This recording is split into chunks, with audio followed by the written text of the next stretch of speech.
养了多肉植物才发现，多肉植物其实根本就不是想象中的那么好养，稍不注意就会出现很多问题。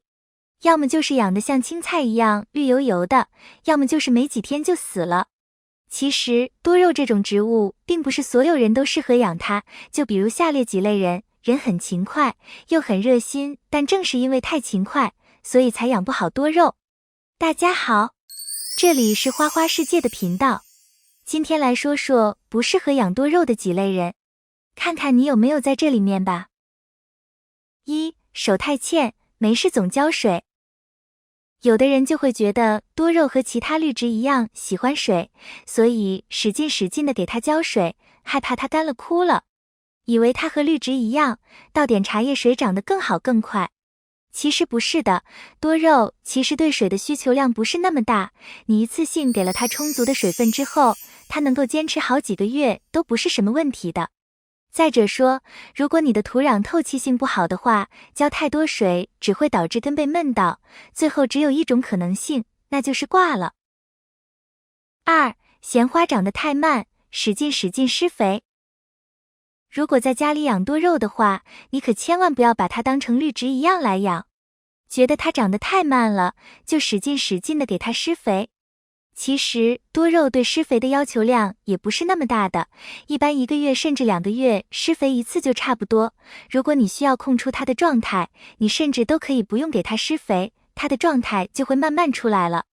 养多肉并不是急于求成的，它是需要一个过程的。3.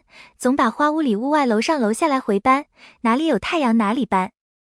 有些人对于多肉的喜欢，可谓是捧在手心里怕摔了，含在嘴里怕化了，担心它冻了晒了，总是爱去搬动它，觉得这个位置不好，搬到下个位置，这个位置晒不到太阳，动一下它，其实这些都是不可取的。多肉适应了一个环境之后，慢慢就会进入生长期，你去搬动它，它就会不适应环境了，再浇一下水，根系更加就不行了。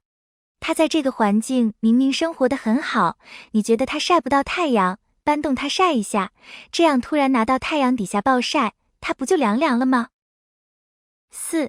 没事把多肉拔出来，看一看长根了没有。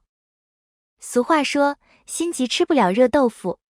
养多肉也是一样的道理，有一些就是作明明才种下去没有几天的多肉，就拔出来看看长根没有，这是不可取的。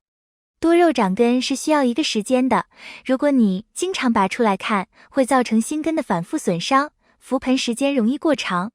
一般多肉种下去之后，底部的叶子会枯萎，会越来越瘦，这些都是正常现象。不要急于用手去拔，要慢慢等待。有句话说得好，心急养不了多肉植物。所以是不是就可以总结为，越懒的人养得会越好呢？其实也不是勤快和懒惰的区别，是多肉养护本身就需要一个过程，还有多肉对环境适应也需要一个过程。所以如果你的多肉现在养得很好，无论多糟糕的环境，那么也都是适合这些肉的，不要轻易改变环境，也不要轻易折腾多肉，人总折腾都会累，会生病，何况多肉呢？你还经常做什么画蛇添足的事情？欢迎在评论区留言哦。关于今天的内容就分享到这里了。花花喜欢多肉，喜欢园艺。如果你对花花的内容感兴趣，欢迎点赞、订阅、转发。感谢你的观看，感谢粉丝一直以来的热心留言和支持。我们下期见。